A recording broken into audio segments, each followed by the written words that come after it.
바람이 죽은 자들의 머리카락을 흔든다. 페르시아 화살에 찔린 시신, 창에 관통된 몸, 그리스 검에 베인 머리 없는 몸통들. 세 번째 날의 저녁이다. 협곡의 좁은 입구에서 마지막 스파르타 전사가 무릎을 꿇는다.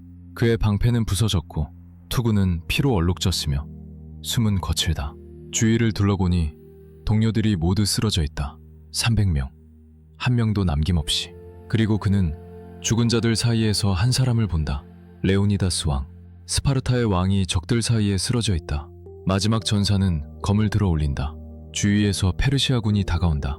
수천, 수만 명. 하지만 그는 물러서지 않는다. 왜냐하면 그는 스파르타인이기 때문이다. 그리고 스파르타인은 뒤로 물러나지 않는다. 절대로. 여러분 잠깐만요. 구독 버튼을 눌러주세요. 매일 새로운 영상이 올라옵니다. 어느 도시에서 보고 계신가요? 지금 몇 시인가요? 댓글로 알려주세요. 좋아요 버튼도 꼭 눌러주세요.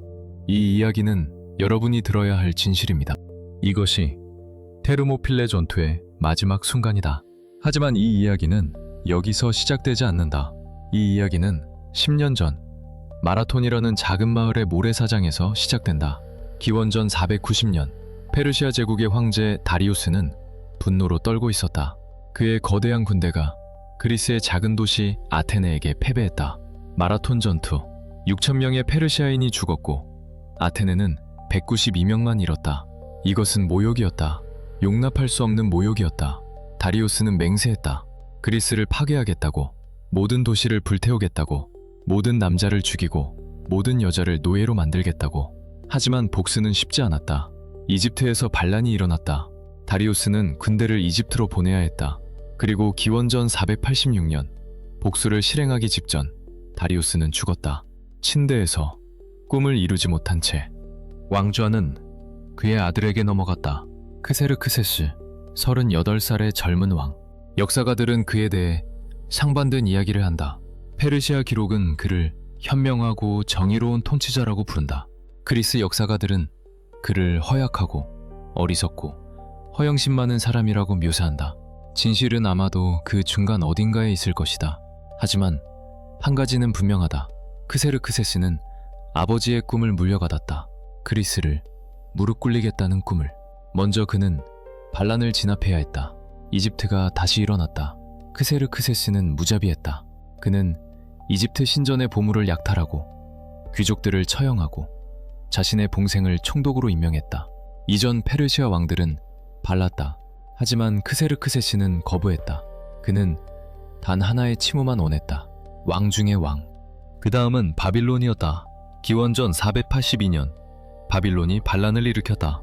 크세르크세스는 직접 군대를 이끌고 갔다. 그는 도시를 포위하고 성벽을 무너뜨리고 신전을 파괴했다. 가장 중요한 것은 그가 마르두크 신의 황금 조각상을 가져갔다는 것이다. 이것은 단순한 약탈이 아니었다. 이것은 메시지였다. 페르시아 제국에는 신이 하나뿐이다. 크세르크세스. 기원전 483년 크세르크세스는 준비를 시작했다. 그리스 원정을 위한 준비. 그는 제국의 모든 곳에서 병사를 모았다. 페르시아인, 미디아인, 엘라민, 이집트인, 바빌로니아인, 인도인, 모든 민족, 모든 언어. 역사가 헤로도토스는 170만 명이라고 기록했다. 현대 역사가들은 이것을 과장이라고 생각한다. 하지만 모두가 동의하는 것이 있다. 이것은 거대한 군대였다. 20만에서 25만 명. 고대 세계에서 가장 큰 군대 중 하나. 기원전 480년 봄, 군대는 움직이기 시작했다. 크세르크세스는 헬레스폰트 해협에 다리를 건설하라고 명령했다. 2개의 거대한 다리, 배들을 묶어서 만든 다리. 하지만 폭풍이 왔다. 파도가 다리를 부숴버렸다. 크세르크세스는 격분했다. 그는 명령했다. 바다를 채찍으로 300번 때리라고, 바다에 쇠사슬을 던져라고, 다리를 건설한 책임자들의 목을 베라고. 이것은 미친 짓처럼 들린다. 그리고 아마도 그랬을 것이다. 하지만 이것은 또한 메시지였다. 크세르크세스는 자연조차도 그의 의지에 복종해야 한다고 믿었다. 새 다리가 건설되었다. 그리고 군대가 건너기 시작했다. 헤로도토스에 따르면 7일을 밤낮으로 군대가 건넜다. 끝없는 행렬, 말, 낙타, 전차, 짐수레, 그리고 병사들, 수십만 명의 병사들. 그리스는 공포에 떨었다. 대부분의 도시들이 항복했다. 그들은 크세르크세스에게 흙과 물을 보냈다. 복종의 표시. 하지만 두 도시는 거부했다. 아테네와 스파르타. 10년 전 다리우스의 사절들이 이 도시들에 왔을 때 스파르타인들은 그들을 우물에 던져버렸다. 왕 중의 왕의 사절들을. 이것은 전쟁 선포였다. 이제 전쟁이 왔다. 하지만 그리스인들은 분열되어 있었다. 아테네와 스파르타는 오랫동안 적이었다. 그들은 서로를 믿지 않았다. 하지만 페르시아라는 공통의 적 앞에서 그들은 동맹을 맺었다. 기원전 481년 그리스 도시들의 대표들이 모였다. 그들은 계획을 세웠다. 페르시아군을 어디서 막을 것인가? 처음 계획은 템페 계곡이었다. 올림포스 산 남쪽의 좁은 통로. 1만 명의 중장 보병이 그곳으로 보내졌다. 하지만 그들은 곧 후퇴했다. 왜? 배신자들이 있었기 때문이다. 북부 그리스인들 중 일부는 이미 페르시아 편이었다. 그리고 페르시아 함대가 해안의 병력을 상륙시킬 수 있었다. 그리스군은 포위될 위험이 있었다. 새로운 계획이 필요했다. 그리고 누군가가 제안했다. 테르모필레, 뜨거운 문이라는 뜻이다. 왜 그런 이름인가? 그곳에 유황 온천이 있었기 때문이다. 지금도 여전히 존재한다. 하지만 중요한 것은 온천이 아니었다. 중요한 것은 질이었다. 테르모필레는 완벽한 함정이었다. 북쪽에서 남쪽으로 가는 유일한 길. 한쪽에는 가파른 산, 다른 쪽에는 바다. 그리고 가장 좁은 곳에서는 수레 하나가 간신히 지나갈 정도. 헤로도토스의 말이다. 이것이 사실이라면 아마도 15m 정도였을 것이다. 지금은 평야가 되었다. 강의 퇴적물이 땅을 만들었기 때문이다. 하지만 2500년 전 테르모필레는 병목이었다. 전술적으로 완벽한 장소였다. 페르시아의 거대한 군대는 그들의 숫자를 활용할 수 없었다. 기병대는 돌격할 공간이 없었다. 경무장 병사들은 중장보병에게 다가갈 수 없었다. 좁은 통로에서 그리스 밀집 대형은 무적이었다. 하지만 약점이 있었다. 산 위로 우회하는 길, 좁고 가파른 길, 양치기들만 아는 길. 그리스 지휘관들은 이 길을 알고 있었다. 그들은 1000명의 포키스인을 보내 그 길을 지키도록 했다. 그리고 나머지 병력은 협곡에 집중했다. 얼마나 많은 병사가 있었나? 역사가들은 의견이 다르다. 5200명에서 7700명 사이. 확실한 것은 300명의 스파르타인이 있었다는 것이다. 그리고 그들을 이끄는 한 사람, 레오니다스 왕. 레오니다스에 대해 우리는 무엇을 알고 있는가? 영화들은 그를 젊고 강한 전사로 보여준다. 근육질의 몸, 검은 수염, 타오르는 눈. 하지만 진실은 다르다. 기원전 480년, 레오니다스는 약 60세였다. 노인.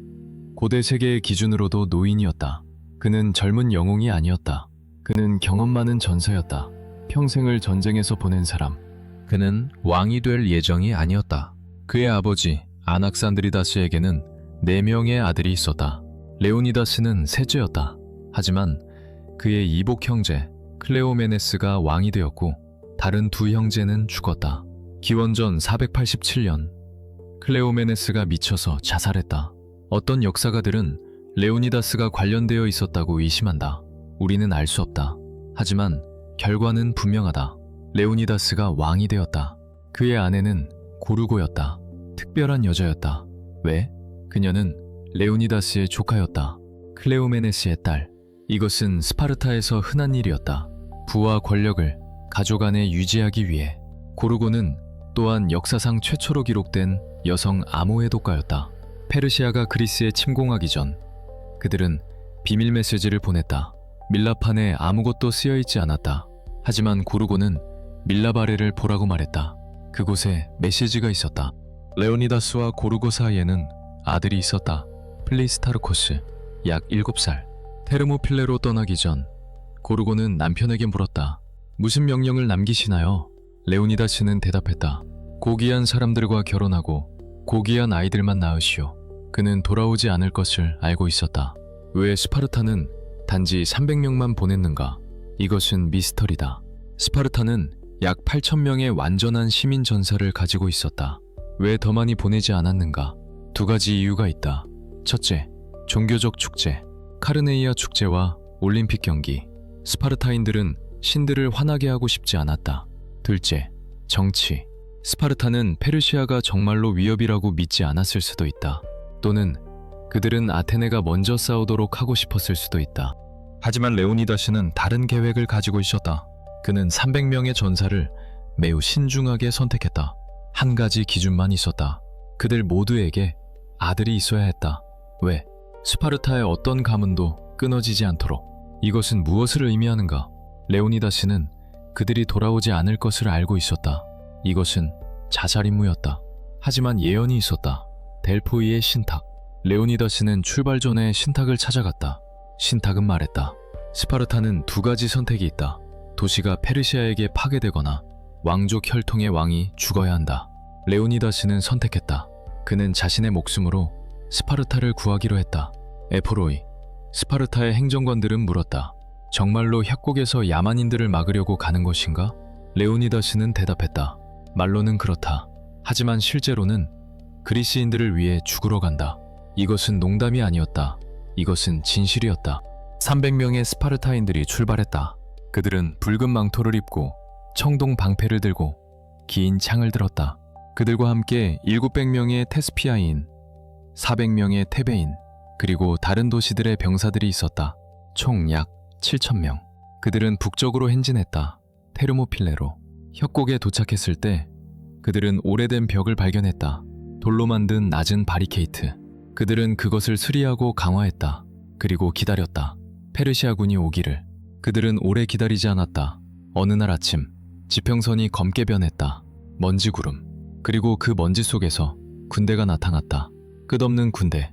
페르시아인, 미디아인, 엘람인, 사카인, 박트리아인, 수백, 수천, 수만 명. 그들은 평야를 가득 메웠다. 바다처럼. 그리스인들은 공포에 떨었다. 어떤 이들은 도망치고 싶어 했다. 하지만 스파르타인들은 움직이지 않았다. 레오니다스는 말했다. 여기서 우리는 선다. 여기서 우리는 싸운다. 여기서 우리는 죽는다. 크세르크세스는 그의 황금 왕좌에 앉았다. 협곡을 내려다보는 언덕 위에. 그는 그리스군을 보았다. 너무 적었다. 너무 작았다. 그는 웃었다. 이것은 장난인가? 그는 사절을 보냈다. 메시지는 간단했다. 무기를 내려놓아라. 레오니다스의 대답도 간단했다. 몰론나베, 와서 가져가라. 크세르크세스는 기다렸다. 4일. 왜? 그는 그리스인들이 도망칠 것이라고 생각했다. 하지만 그들은 도망치지 않았다. 스파르타인들은 무엇을 했는가? 그들은 머리를 빗었다. 긴 머리를. 전투 전 의식이었다. 페르시아인들은 이것을 보고 웃었다. 이 남자들은 여자처럼 행동한다. 하지만 한 페르시아 장군, 데마라투스, 스파르타에서 망명한 왕은 크세르크세스에게 경고했다. 이것은 그들의 관습이다. 죽음을 앞두고 몸을 준비하는 것이다. 이 남자들은 죽을 때까지 싸울 것이다. 5번째 날, 크세르크세스는 참을성을 잃었다. 그는 명령했다. 공격하라. 먼저 미디아인들이 갔다. 수천 명. 그들은 협곡으로 돌진했다. 창과 칼을 들고 비명을 지르며. 하지만 그들이 그리스군에 도달했을 때 그들은 벽에 부딪혔다. 청동과 철의 벽, 밀집대형. 그리스 밀집대형은 무엇인가? 8줄의 전사들, 어깨를 맞대고 서서 각자 약 1m 폭의 둥근 방패를 들고 방패들이 겹쳐져서 벽을 만든다. 첫 번째 줄은 긴 창을 앞으로 내민다. 약 2m 반 길이. 두 번째와 세 번째 줄도 창을 내민다. 따라서 적은 세 줄의 창끝과 마주한다. 네 번째부터 여덟 번째 줄은 밀어붙인다. 그들의 무게가 전체 대형을 앞으로 밀어낸다. 미디아인들은 이 벽과 충돌했다. 그리고 산산조각이 났다. 창들이 그들을 찔렀다. 방패들이 그들을 밀어냈다. 검들이 그들을 베었다. 그들은 비명을 지르고 죽었다. 협곡은 좁았다. 그들은 숫자를 활용할 수 없었다. 그들은 옆으로 퍼질 수 없었다. 그들은 단지 앞으로만 갈 수 있었다. 그리고 앞에는 죽음이 있었다. 미디아인들은 후퇴했다. 수백 명의 시신을 남기고. 크세르크세스는 화가 났다. 그는 그의 최고의 전사들을 보냈다. 불멸자들, 아타나토이, 1만 명의 정예전사들. 왜 불멸자들인가? 한 명이 죽으면 즉시 다른 사람이 그의 자리를 채웠기 때문이다. 그들의 수는 항상 1만 명으로 유지되었다. 그들은 페르시아 제국의 최고 부대였다. 황제의 개인 근위대. 그들은 화려한 옷을 입었다. 금으로 수놓은. 그들은 짧은 창과 활을 들었다. 그들은 가죽 갑옷과 짠 방패를 가지고 있었다. 그들은 훈련되고 규율이 잡혀 있었다. 그들은 제국의 모든 주요 전투에서 싸웠다. 그들은 이집트를 정복했다. 그들은 바빌론을 무너뜨렸다. 이제 그들은 300명의 스파르타인들을 파괴할 것이다. 불멸자들이 공격했다. 하지만 결과는 같았다. 협곡에서 그들의 훈련은 쓸모없었다. 그들의 짧은 창은 그리스 창에 미치지 못했다. 그들의 가죽 갑옷은 청동 창 끝을 막을 수 없었다. 그들은 싸웠다. 그들은 죽었다. 시간이 지나도 그들은 밀집 대형을 깨지 못했다. 헤로도토스는 기록한다. 크세르크세스가 그의 왕좌에서 3번 뛰어올랐다. 공포와 분노로 그의 군대가 이 작은 그리스 부대에게 학살당하는 것을 보면서 첫 번째 날이 끝났다. 페르시아인들은 후퇴했다. 수천 명의 시신을 남기고 그리스인들은 몇십 명만 잃었다. 밤이 왔다. 그리스군은 휴식을 취했다.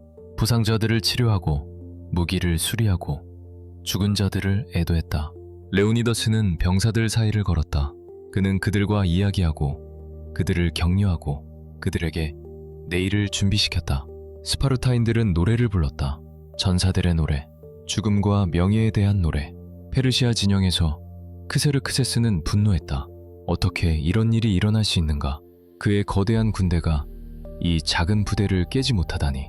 그의 장군들은 계획을 제안했다. 함대를 사용하여 협곡 뒤에 병력을 상륙시키자. 하지만 그리스 함대가 길을 막고 있었다. 밤에 공격하자.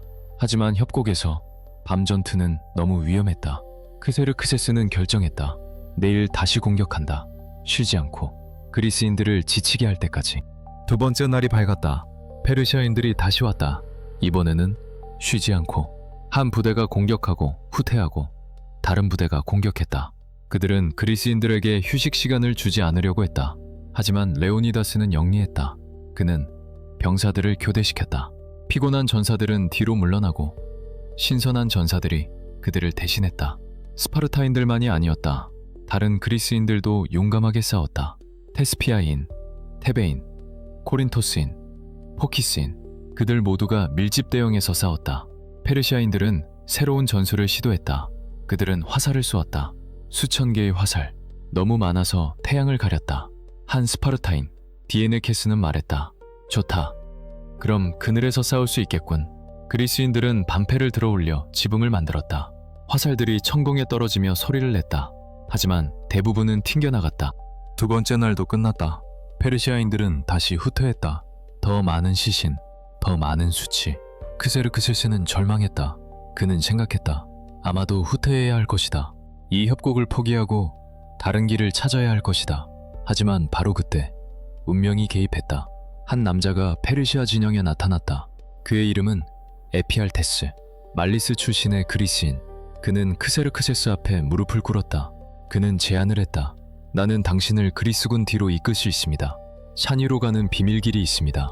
아나파이아 길, 양치기들만 아는 길. 나는 그 길을 알고 있습니다. 대가를 주신다면 보여드리겠습니다. 크세르크세스는 기뻐했다. 그는 에피알테스에게 엄청난 보상을 약속했다. 금, 땅, 권력, 무엇이든. 에피알테스는 동의했다. 그날 밤 그는 1만 명의 불멸자들을 이끌고 출발했다.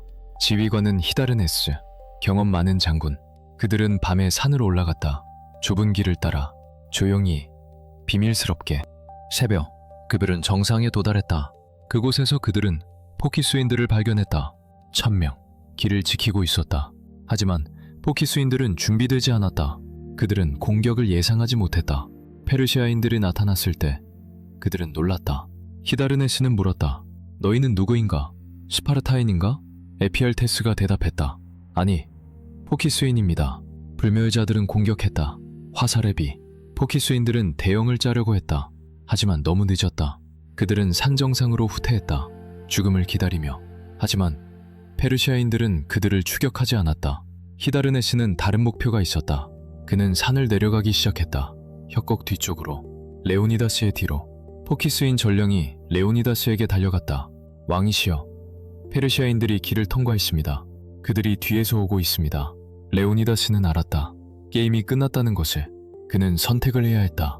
빠른 선택을. 그는 연합군 지휘관들을 불렀다. 그는 말했다. 떠나십시오. 당신의 도시로 돌아가십시오. 당신의 병사들을 구하십시오. 우리는 페르시아인들을 붙잡아 둘 것입니다. 당신들이 탈출할 시간을 줄 것입니다. 일부 지휘관들은 항의했다. 우리는 당신과 함께 머물겠습니다. 함께 싸우겠습니다. 레오니다스는 고개를 저었다. 아닙니다. 당신은 가야 합니다. 그리스는 당신의 병사들이 필요합니다. 나중을 위해. 대부분의 그리스인들은 떠났다. 그들은 슬프게, 부끄럽게 떠났다. 하지만 그들은 살아남았다. 누가 남았는가? 300명의 스파르타인, 레오니다스의 개인 근위대, 700명의 테스피아인, 그들의 지휘관 데모필로스는 말했다. 우리는 스파르타인들과 함께 온 것입니다. 그들과 함께 머물 것입니다. 그리고 400명의 테베인. 하지만 그들에 대해서는 논쟁이 있다. 헤로도토스는 레오니다스가 그들을 인질로 붙잡았다고 말한다. 테베가 페르시아 편이었기 때문에 다른 역사가들은 그들이 자발적으로 머물렀다고 말한다. 약 1400명의 전사들이 남았다. 그들은 무엇을 했는가? 그들은 아침을 먹었다. 무거운 식사. 레오니다스는 말했다. 오늘 밤 우리는 하데스에서 저녁을 먹을 것이다. 그들은 갑옷을 입고 무기를 점검하고 서로에게 작별을 고했다. 어떤 이들은 가족에게 편지를 썼다. 어떤 이들은 조용히 기도했다. 모두가 그들이 죽을 것을 알고 있었다. 그리고 그들은 기다렸다. 페르시아인들이 앞에서도 뒤에서도. 크세르크세스는 서두르지 않았다. 그는 점심때까지 기다렸다. 그의 병사들이 협곡 뒤로 완전히 내려올 때까지. 그런 다음 그는 명령했다. 끝내라. 페르시아군이 움직였다. 앞에서, 뒤에서, 수만 명. 레오니다스는 그의 전사들을 바라보았다. 300명의 스파르타인, 붉은 망토, 청동방패, 단단한 얼굴. 그들 중 누구도 두려워하지 않았다. 그들은 평생 이 순간을 위해 후연받았다. 아름답게 죽는 법을. 레오니다스는 명령을 내렸다. 협곡에서 나간다. 우리는 그들을 만나러 간다. 이것은 이상했다. 방어적 위치를 버리다니. 하지만 레오니다스는 천재였다. 그는 이해했다. 페르시아인들이 양쪽에서 오고 있다면 협곡은 함정이 된다. 그들은 포위될 것이다. 더 나은 방법은 열린 공간에서 죽는 것이다. 싸우면서 최대한 많은 페르시아인을 데리고. 그리스인들이 앞으로 나아갔다. 벽 너머로, 열린 공간으로. 페르시아인들이 기다리고 있었다. 수천 명. 하지만 그리스인들은 주저하지 않았다. 그들은 돌격했다. 전력으로, 비명을 지르며, 밀집대형으로. 그들은 페르시아 대요를 뚫었다. 창들이 찌르고, 방패가 밀고, 검이 베었다. 그들은 멈추지 않았다. 그들은 계속 밀어붙였다. 더 깊이 페르시아군 속으로. 레오니다스가 앞장섰다. 왕이 앞장서서 싸웠다. 이것이 스파르타 방식이었다. 페르시아인들은 놀랐다. 이 미친 그리스인들이 공격하고 있다. 포위당했는데도, 죽음이 확실한데도. 페르시아인들은 흔들렸다. 그들은 후퇴하기 시작했다. 대열이 무너졌다. 사람들이 넘어지고 짓밟히고 죽었다. 좁은 공간에서 페르시아인들의 숫자는 장점이 아니라 약점이 되었다. 그들은 서로를 밀고 방해하고 죽였다. 하지만 레오니다스는 너무 앞으로 나갔다. 그는 페르시아 대열 깊숙이 있었다. 그의 주위에는 적들만. 창이 그를 찔렀다. 한 번, 두 번, 세 번. 그는 비틀거렸다. 피가 그의 갑옷을 적셨다. 그는 무릎을 꿇었다. 그러나 그는 여전히 싸웠다. 그의 창이 부러질 때까지. 그의 검이 손에서 떨어질 때까지. 레오니다스, 스파르타의 왕, 헤라클레스의 20대 후손, 거꾸러졌다. 페르시아인들이 그의 몸 위로 모여들었다. 그들은 전리품을 원했다. 스파르타 왕의 갑옷. 하지만 스파르타인들이 보았다. 그들의 왕이 쓰러지는 것을. 그들은 비명을 질렀다. 분노의 함성. 그들은 돌격했다.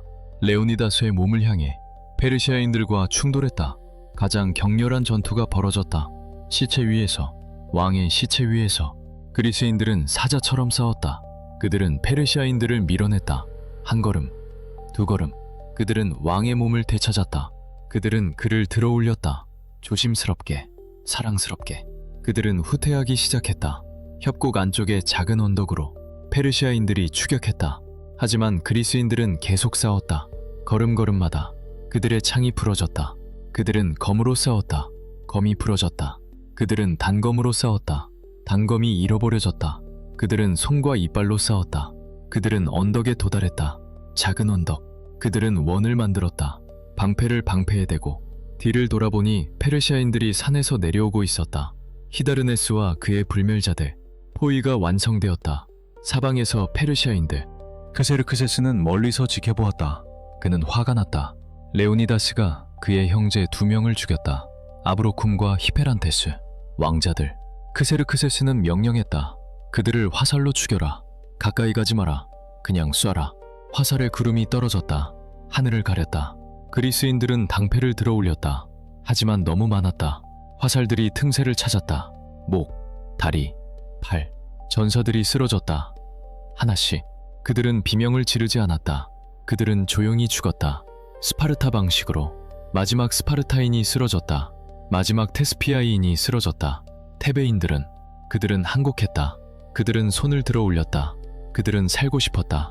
페르시아인들은 그들을 포로로 잡았다.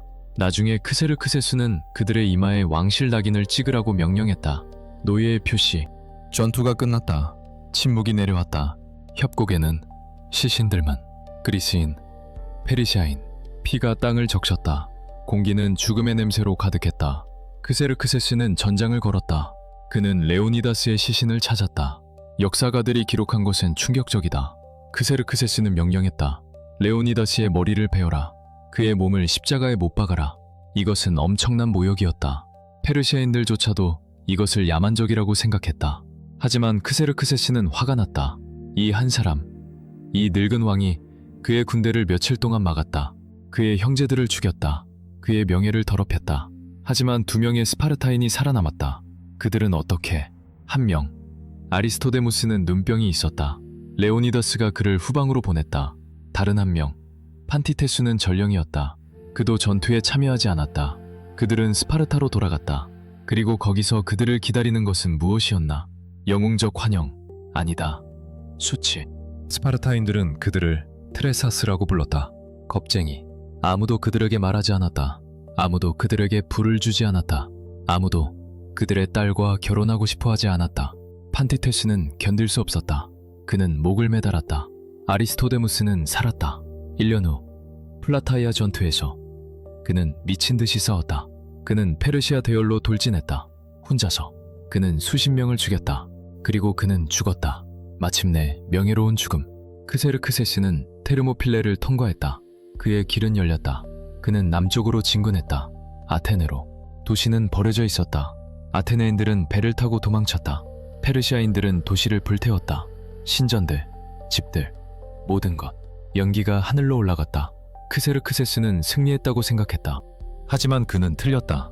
한 달 후 살라미스에서 그리스 함대가 페르시아 함대를 파괴했다. 크세르크세스는 언덕에서 지켜보았다. 그의 배들이 불타고 가라앉고 부서지는 것을. 그는 공포에 질렸다.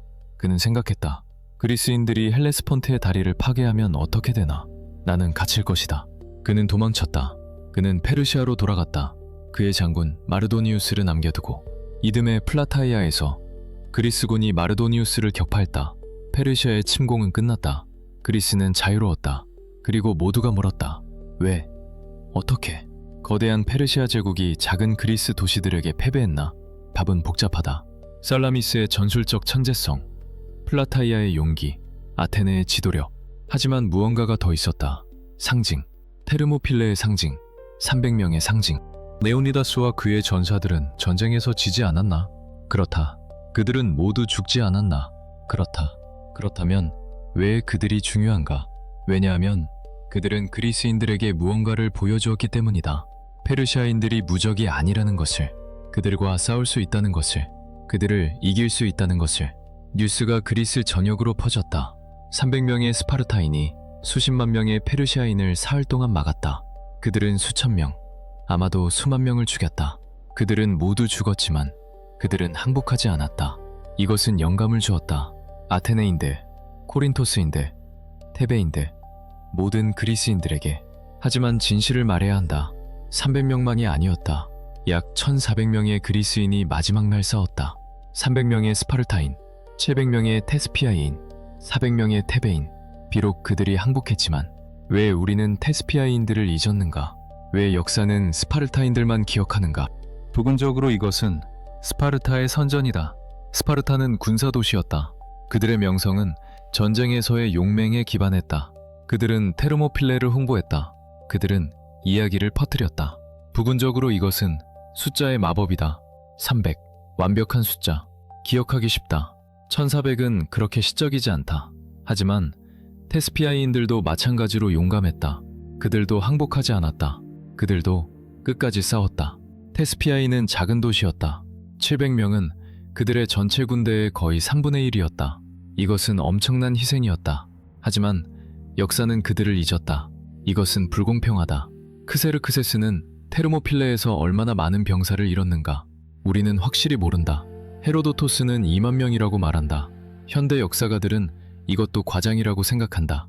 아마도 7천에서 1만 명. 하지만 숫자가 중요한 것이 아니다. 중요한 것은 비율이다. 1400명의 그리스인에 대해 수천 명의 페르시아인. 이것은 피로스의 승리였다. 너무 많은 대가를 치른 승리. 그리고 테르모필레는 크세르크세스의 심리에 영향을 미쳤다. 그는 자신감을 잃었다. 그는 의심하기 시작했다. 이 그리스인들이 이렇게 싸운다면 더 큰 군대와 마주쳤을 때 어떻게 될까? 이것은 그를 살라미스에서 실수하게 만들었다. 그는 서둘렀다. 그는 조급했다. 그는 졌다. 전투 후 그리스인들은 테르모필레로 돌아왔다. 그들은 시신을 묻었다. 그들은 기념비를 세웠다. 시인 시모니데스가 비문을 썼다. 가장 유명한 비문 중 하나. 오 나그네여, 스파르타에 가거든 전하라. 우리가 그들의 명령에 따라 여기 누워있다고. 짧다. 단순하다. 하지만 강력하다. 그것은 모든 것을 말한다. 의무, 순종, 희생. 스파르타인들은 명령을 받았다. 그들은 복종했다. 그들은 죽었다. 어떤 불평도 없이, 어떤 후회도 없이. 40년 후 스파르타인들은 레오니다스의 유해를 가져왔다. 페르시아인들이 테르모필레를 떠난 후 그들은 그의 뼈를 찾았다. 그들은 그것을 스파르타로 가져왔다. 그들은 그를 명예롭게 묻었다. 그리고 그들은 매년 축제를 시작했다. 레오니데이아, 레오니다스를 기리는 축제. 이 축제는 600년 이상 계속되었다. 로마 시대까지. 스파르타가 더 이상 강대국이 아니었을 때조차. 왜? 왜냐하면 레오니다스는 단순한 왕이 아니었기 때문이다. 그는 상징이 되었다. 이상이 되었다. 개인보다 국가를 우선하는 것, 삶보다 명예를 우선하는 것. 이것은 오늘날 우리에게 어떤 의미인가? 우리는 이 고대 전투에서 무엇을 배울 수 있는가? 우선 진실을 이해해야 한다. 할리우드의 진실이 아니라 역사적 진실을. 레오니다스는 40대의 근육질 전사가 아니었다. 그는 60대의 경험 많은 왕이었다. 그의 전사들은 초인이 아니었다. 그들은 훈련받은 병사들이었다. 좋은 병사들. 하지만 여전히 인간들. 그들은 공포를 느꼈다. 그들은 고통을 느꼈다. 그들은 죽고 싶지 않았다. 하지만 그들은 무언가를 가지고 있었다. 우리가 잃어버린 무언가. 의무감. 그들은 스파르타가 그들을 필요로 한다는 것을 알았다. 그리스가 그들을 필요로 한다는 것을. 그래서 그들은 갔다. 그들은 죽을 것을 알면서도 갔다. 왜냐하면 그것이 옳은 일이었기 때문이다. 이것은 맹목적인 복종이 아니었다. 레오니다스는 로봇을 원하지 않았다. 그는 그의 전사들을 존중했다. 그는 그들과 이야기했다. 그는 그들을 설득했다. 그리고 그들은 선택했다. 각자 선택했다. 머물 것인지 떠날 것인지. 300명 모두가 머물기로 선택했다. 이것은 우리에게 무엇을 가르치는가? 진정한 용기는 두려움의 부재가 아니라는 것. 진정한 용기는 두려움에도 불구하고 행동하는 것이다. 옳은 일을 하는 것이다. 대가가 무엇이든. 현대 세계에서 우리는 테르모필레를 마주하지 않는다. 우리 대부분은 전쟁에서 죽지 않을 것이다. 하지만 우리는 매일 작은 결정비를 직면한다. 쉬운 길과 옳은 길 사이에, 편안함과 의무 사이에, 자신과 다른 사람들 사이에. 레오니다스와 그의 300명은 2500년 전에 죽었다. 하지만 그들은 결코 잊히지 않았다. 왜? 왜냐하면 그들은 우리에게 무언가를 보여주었기 때문이다. 인간이 될 수 있는 최고의 것을. 이것이 테르모필레의 진정한 교훈이다. 숫자가 아니다. 300 또는 1400. 무기가 아니다. 창과 방패. 전술이 아니다. 밀집 대응과 협곡. 그것은 결단이다. 옳은 일을 하는 결단. 대가가 무엇이든.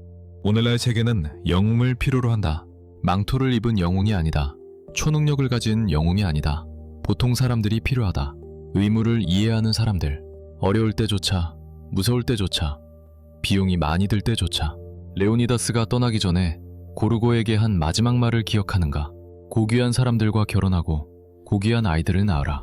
이것은 다음 세대를 올바르게 키우라는 의미였다. 그들에게 가치를 가르쳐라. 용기를, 희생을. 왜냐하면 언젠가 그들도 시험에 직면할 것이기 때문이다. 그리고 우리가 그들을 잘 가르쳤다면 그들은 옳은 길을 갈 것이다. 레오니다스가 한 것처럼, 300명이 한 것처럼, 테스피아이의 700명이 한 것처럼. 테르모필레는 끝났다. 전투는 오래전에 끝났다. 하지만 그 의미는 계속된다. 올바름과 그름 사이의 투쟁. 의무와 편안함 사이에, 희생과 이기심 사이에 바람이 테르모필레 협곡을 불어간다. 2500년 동안 불어왔던 것처럼. 그리고 그것은 여전히 이야기를 속삭인다. 300명의 이야기, 한 왕의 이야기. 오 나그네여, 세상에 가거든 전하라. 우리가 여기서 무엇을 위해 섰는지, 우리가 무엇을 위해 싸웠는지, 우리가 무엇을 위해 죽었는지, 그리고 그들이 묻는다면 가치가 있었는지. 대답은 간단하다. 그렇다. 항상 그렇다. 왜냐하면 어떤 것들은 싸울 가치가 있기 때문이다. 어떤 것들은 모든 것을 걸 가치가 있기 때문이다. 이것이 테르모필레의 마지막 300명의 진실이다.